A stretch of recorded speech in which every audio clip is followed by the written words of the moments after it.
Not present here. I'm Nandini. I'm working as an assistant professor in SNS College of Technology at the Department of Computer Science and Technology. Today we are going to see a role play with our students on the topic hypothesis.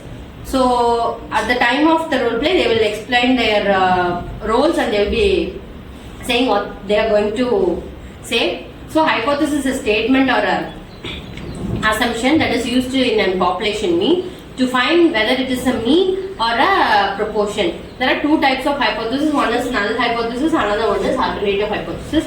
So let us hear from our students. My role is a research student. We are here to discuss about the topic hypothesis, types, null and alternative hypothesis, and types in hypothesis testing is Z test, T test, and F test. And importance for a research, what is really means. So my role is research analyst. As a research analyst, the hypothesis mainly focused on the significant difference between two independent groups. So Monisha has already said that it is a two kind of testing as a null hypothesis and alternative hypothesis.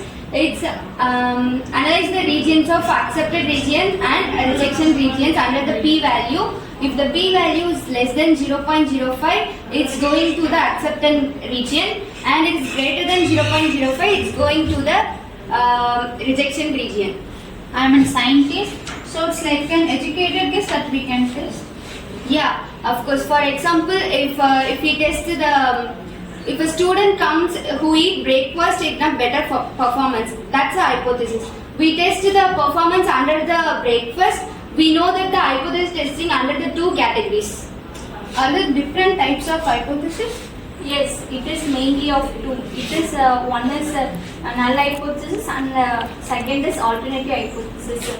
So in analysis, we already know about the null hypothesis and alternative hypothesis. For example, we know that we see the example breakfast category. So it is a null and alternate. There is no difference between the breakfast performance. It's going under the null hypothesis.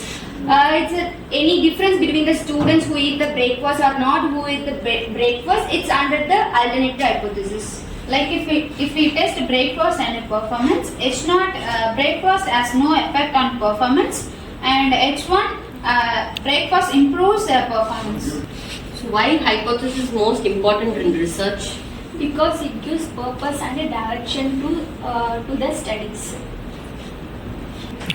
So it helps to plan the experiment and collect the right data from the analysis of data. Without hypothesis, research would be unfocused or confused. Let's test our example. Breakfast improves class performance.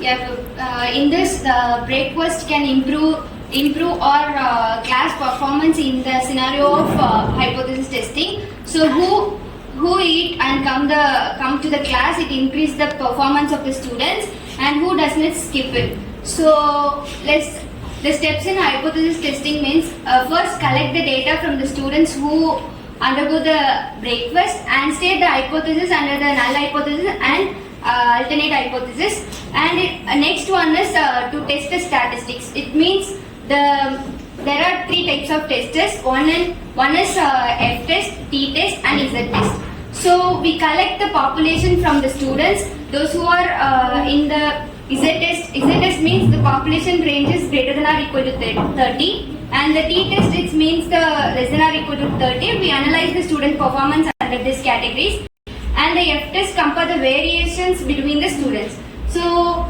next one is we calculate the test statistics from this. The statistical decisions to accept or reject the testing under the hypothesis. So the final stage is to conclude it may true or not. If result shows big difference, we reject null hypothesis and accept alternative hypothesis. Exactly. Yeah, it's the hypothesis. It's about the hypothesis tested and concluded by this work. So hypothesis used in different fields, and the fields are education, medicine, business, psychology, and agriculture. These are the fields we use hypothesis. So now we are much clear how this hypothesis plays a major role for a research student, research analyst and for a scientist. So thank you so much students.